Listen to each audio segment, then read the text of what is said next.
Happy Monday to you, everyone. Hope you're doing well. Hey, tell you what, have you shopped for dog food lately?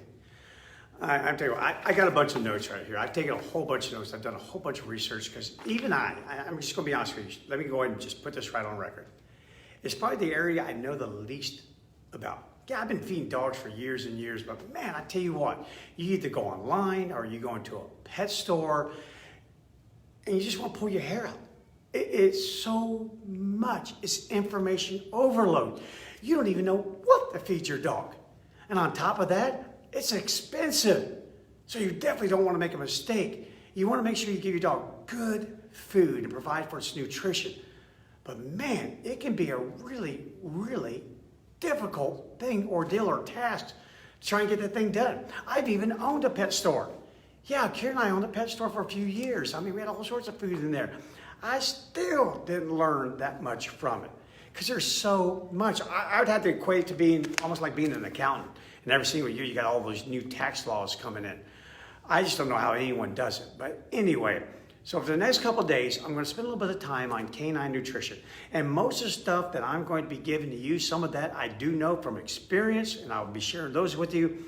But a lot of it's just going to be notes. I did a lot of research. I want to make sure I was up to date on my information. And hopefully you won't be more confused by the time we finish this canine nutrition than what you already are.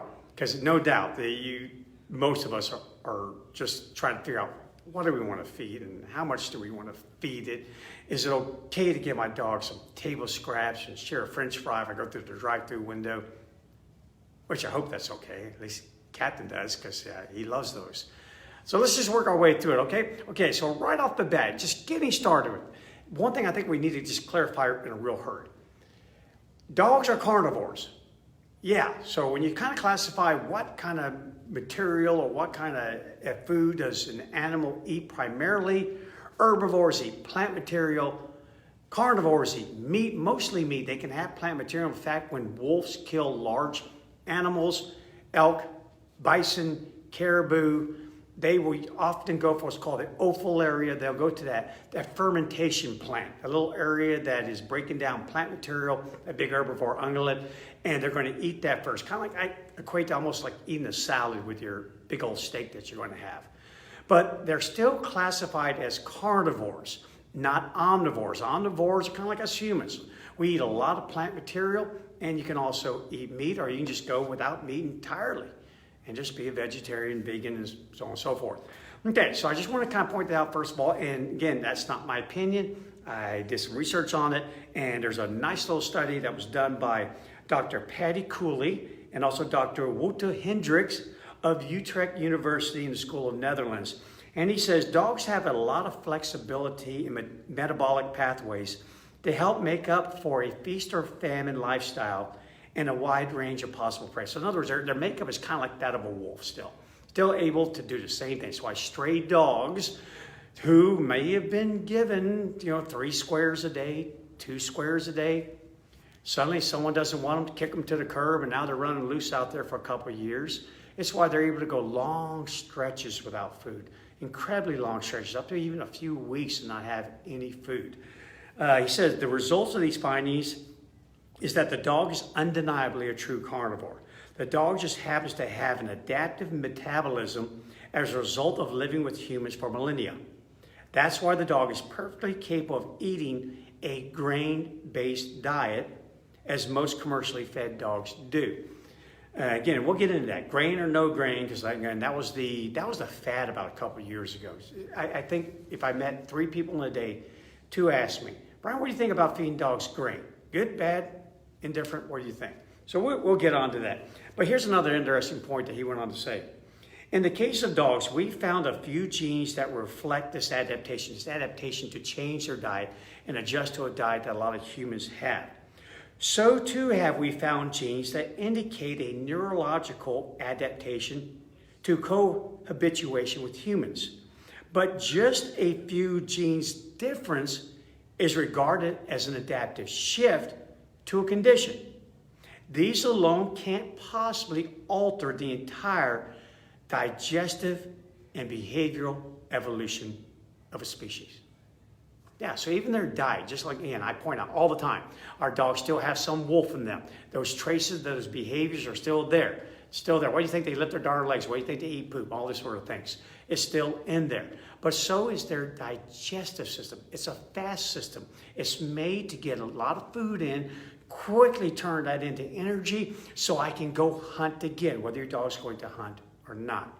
All right, so that was that. So now I just want to kind of start breaking it down here real quick and going into some common terms that you would probably find yourself, you would encounter even looking on the bag of dog food, shopping online, what have you.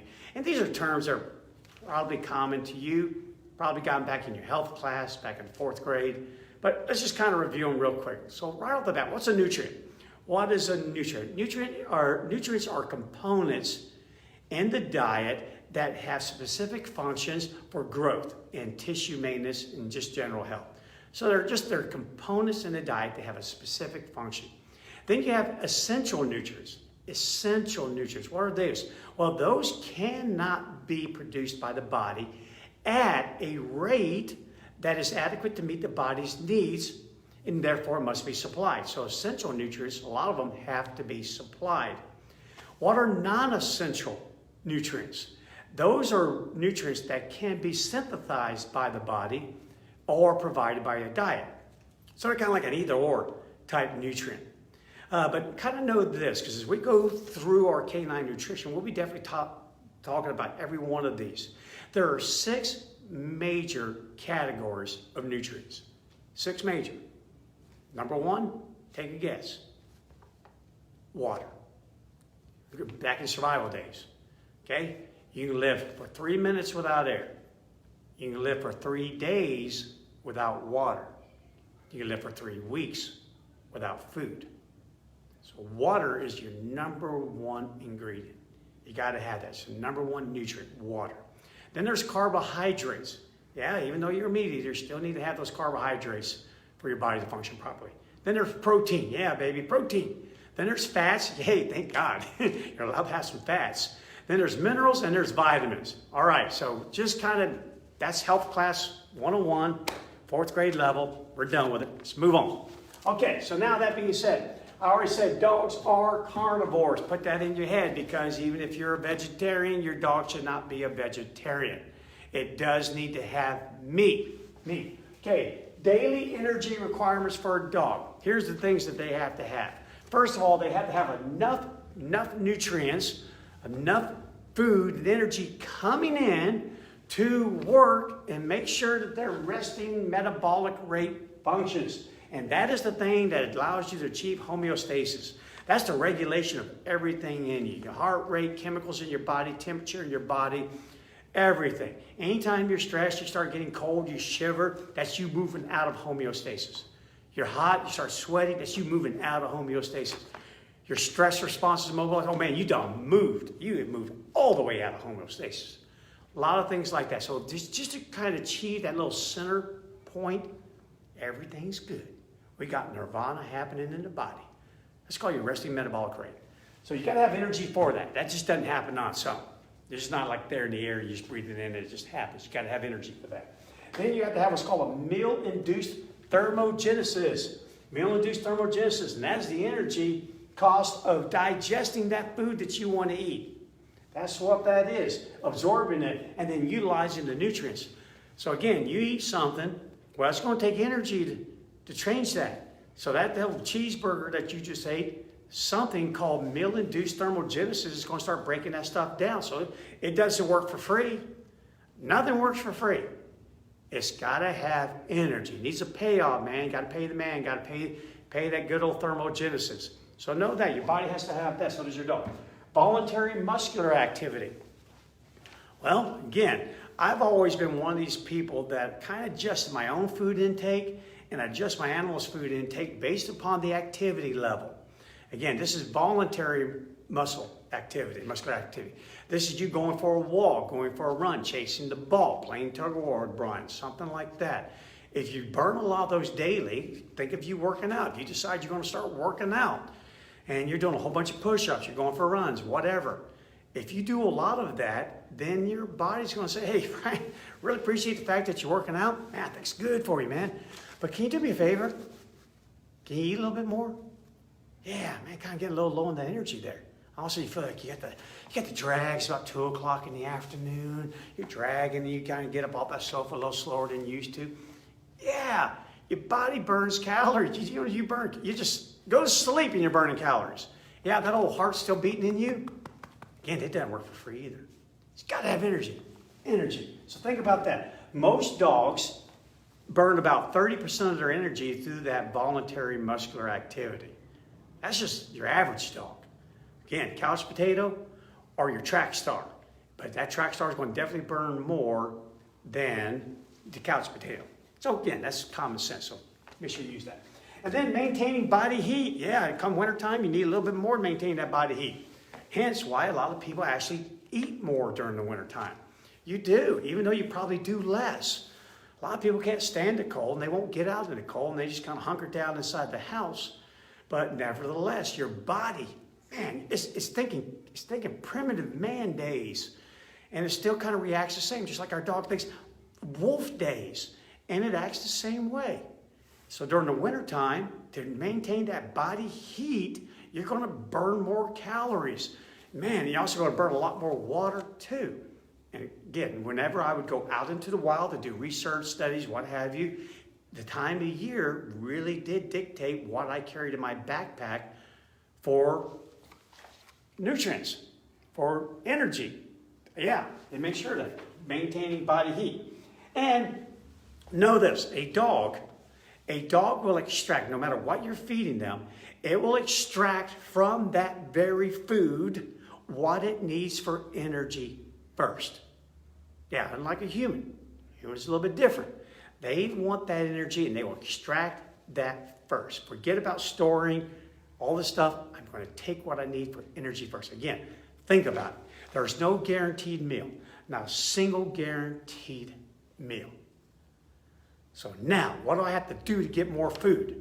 Life is an exchange of energy for more energy at its most fundamental level. I don't care who you are. I don't care what your status is in life. I don't care how much money you have. If you don't eat, well, you're not going to be among the living for very long. Got to have energy. Life's an exchange of energy for more energy. So dogs definitely live off that system. Give me something to eat, I'm going to turn that thing into energy. So as we get down into this series here, you have to kind of watch what you feed your dog. Because next thing you know, you're feeding them rocket fuel.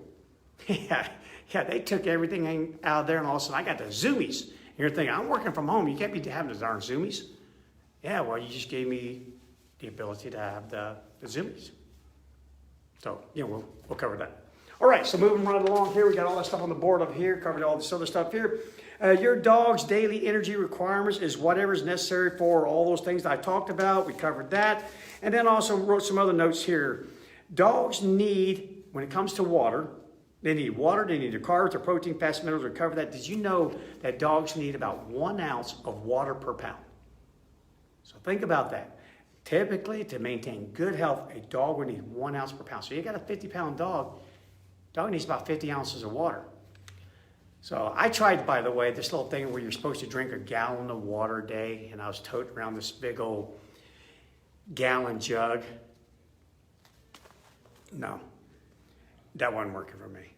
No, I just kind of drink, and I make myself drink, and I drink throughout the day, but trying to put over 100-something ounces of water down my throat on a daily basis, that was really difficult during the wintertime. And that's actually when you need to drink the most. But again, just kind of think about that with your dog. Now, most dogs will get their water from their food. That's where they get their water. So don't be alarmed if your dog's not over there drinking your 30-ounce water bowl dry twice a day. They get a lot of their water from their food. Their bodies are more efficient about extracting water from the food. So again, go back in time. Okay, wolves aren't around a water hole all the time. Believe me, trust me, they're not. There are many times out in the open tundra, they just don't have access to water for a few days. So therefore, they'll get a lot of their water from the meat that they eat, from the other foods that they eat. Dogs need carbohydrates. About 3 to 7% of their food that they eat needs to be from carbohydrates. 18 to 22% protein. So again, watch it. You start giving these dogs just 28, 29% protein. Watch out. You might be giving your dog some rocket fuel. All right, so there's a lot of veterinary reasons. You might want to talk to your veterinarian about it, why we want to give those upper proteins. Again, if you got some high energy dog, hunting dog, military working dog, police dog, and they're working, you need all that protein, fine. I'm talking about the average dog owner. I'm talking about me. I don't want Captain to have that much protein. I just don't. He's got his own internal battery. I don't need to add to it. Fat, they need about 5 to 15%, up to 20% for puppies. And for dogs who have a difficult time maintaining some of their weight, they're going to need a little bit more fat. And a dog's body will extract what it needs for energy. First, I already said, see, I do know some stuff. Man, I don't have to refer to notes for every darn thing. There are a few things that I do know up here. Yeah, dogs are capable of regulating energy intake to meet energy expenditure. Yeah, now I'm not a big fan of free feeding. I'm about to tell you why. But do know this. Dogs are capable, again, we're talking your normalized dog. You start getting into animals who suffer from psychiatric disorders and other conditions, even just physical conditions, they could end up eating way more food than what regulates that for them. You know, their self-regulation's out the window. Owning a vet hospital, it'd be about once a month. And some dog would be rushed into us that had eaten the entire 25, 30-pound bag of dog food. It got into it and consumed the entire thing, blown up like a tick. And we're shoving plastic hoses down their throats, hydrogen peroxide, anything to induce that vomiting to get that out of them. Otherwise, it could end up killing them. So don't count on your dog self-regulating and just leaving, good Lord, 10 pounds of food laying on the floor. Don't count on that. They're capable of it, but they don't necessarily do it. And the reason is that it's often overridden by palatability. Yeah, food just tastes too good. Man, it's too good to put down. Again, so many things. What I love about so much of the stuff with dogs, we can relate to it. Okay, so how many times, Mama cooks up these incredible brownies. And you're thinking, man, I'm not going to eat any of those. If I eat one of those brownies, it's going to go straight to my hips. But then, next thing you know, you've eaten 6 of them. Because they're just so good, you can't put them down. You're thinking, I'll make up for it tomorrow. I'll run an extra mile. I'll do this. I'll do that. I won't eat anything tomorrow. But you end up eating 6 of those stinking brownies. Okay? Anyone strike home with you? Come on, give me a thumbs up on that. I'm guilty. I'm guilty, man. And there are a few things, I'm telling you what, this guy, you put me in front of like a Klondike bar, that'd be like putting Dracula in front of the blood bank. I'm telling you what, I've got a sweet tooth like no tomorrow. So I have to really watch that. But anyway, so same thing with dogs. Sometimes they find the food so delicious, so palatable, that self-regulation thing, it's gone. It's not happening. They're just going to dive in and just keep eating and keep eating. And one thing about a dog versus a human, we have that satiation button. Thank goodness. Our good old parasympathetic nervous system kicks into gear, and we're thinking, oh, man, I'm full. I don't think I can eat another bite. Now all I want to go do is take a nap. Well, they don't really have that. They can go way beyond the limits that we can go. Again, I'm a wolf. I got youngins 60 kilometers back at the denning site.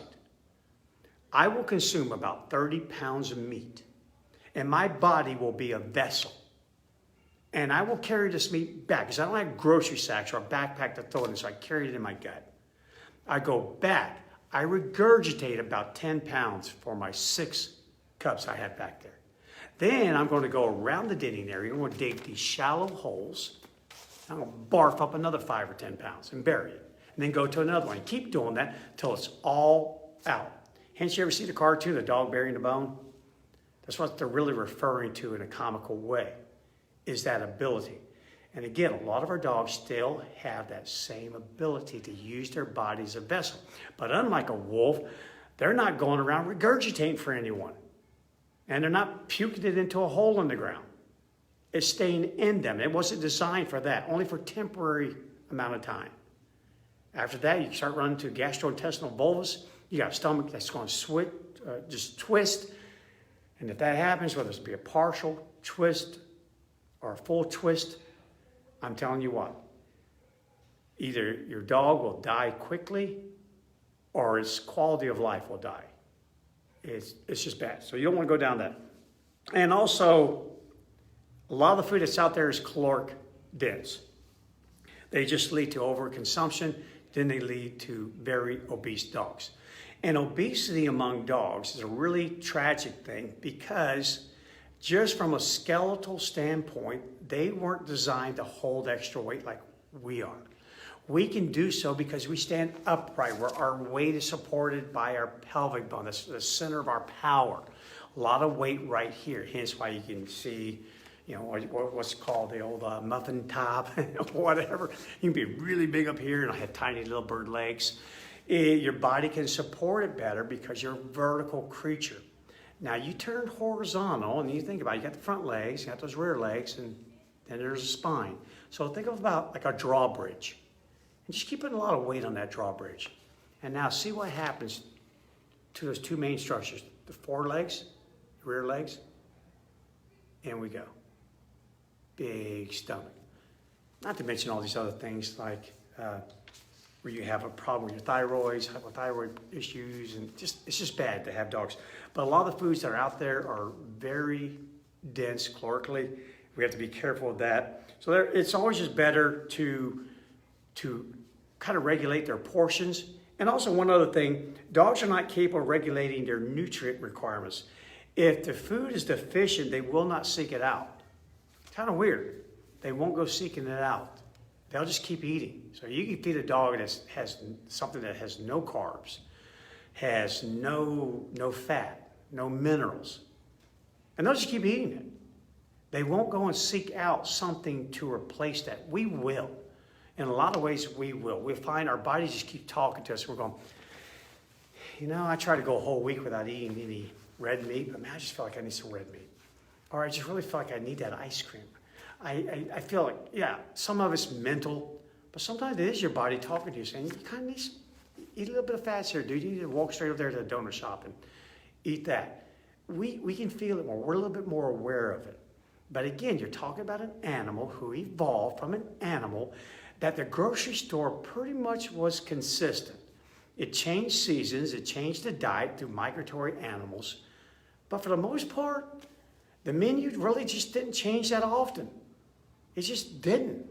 So the microbial population, their gut stayed about the same, and it created the ability to digest a certain amount of food, and I didn't have to go seeking out nutrients because my environment wasn't going to be minus the nutrients that I need. But so many times we, because of our own bias, our own opinions, we don't want to feed our dog something gross that you'd probably read on the back of a dog food bag. We don't want to do that. And we think, God, that's horrible. I'm telling you one thing, when it definitely comes to canine nutrition, whatever your hang-ups are when it comes to eating, you need to kind of cleave your dog out of that. Dog's dog. Feed a dog like a dog. Feed a dog like the wolf that it used to be. Make sure it has meat. I don't care if you're a vegetarian, it's got to have meat. Make sure it's got enough water in the food. Make sure it does have carbohydrates. I don't care if your dog's obese. It still needs to have some fats. We just start trimming down some of it. We also don't let our dogs free feed. We put it down. And don't count on your dog acting like it's full. That's full so many people. I told you, they don't have the same satiation sensor that we have. So many people end up feeding their dog more because their dog acts like it's still hungry. They're going to. They do. This little puppy we have, Castell, she's getting fed 3 times a day, and yet she still acts like she's hungry. That's where you got to do the thinking for the dog, because otherwise I put all that food out there. I guarantee if I put a 10-pound bag, that little puppy is going to consume food to a point where her own body will start to shut down. And we just can't let that happen. So be careful about free feeding. And if you're doing housebreaking, for sure, don't feed free. And you want to know why, go back and watch the series I had on housebreaking. Okay, so I think that's enough for day 1 here, guys. I'm going to probably spend at least 1 or 2 more days, probably 2 more days covering canine nutrition. There's a lot of stuff to go over. We're going to break down each one of these main nutrients, the 6 major categories. Go over it. We're going to talk about raw food. A lot of people are asking me all the time, Bryan, what do you think about feeding your dog a raw diet? We're going to talk about fresh food. That's new on the market. It's new out there. It's fresh food for your dog. What makes it fresh? We're going to talk about canned food. What about canned food? What about kibble? We're going to go down it so that hopefully in the next couple of days, me included, we're all going to be a little less confused and we'll be able to make a decision. I'm telling you what, if you don't have a dog, go get one and go drop about $85 on a bag of food. It's probably going to last about 2 weeks. You start doing that a few times, you start going, all right here. So, what's the best food I can feed economically? Yeah, amen. Amen. I would love to give you this. However, the wallet is dictating that I give you this instead. And by the way, just so you know, dog, it's good enough. It'll do. All right, especially during these times. Okay, so hang in there with me, guys. I'm learning a lot. Don't be surprised. I'll have a lot of notes here hanging in my hand here. I'm just going to refer back to them. Because, again, this is the area. Behavior is my baby. Nutrition, not so much. Again, I know a thing or two, could see a thing or two type of situation. But that being said, I'm going to go to the experts. And I'll compile my notes, and I'll tell you what they say. So hang in there. I'll see you guys tomorrow. All right? I'm hungry. I need to go get something to eat. It's good. I promise you. It's good food. All right. See you tomorrow.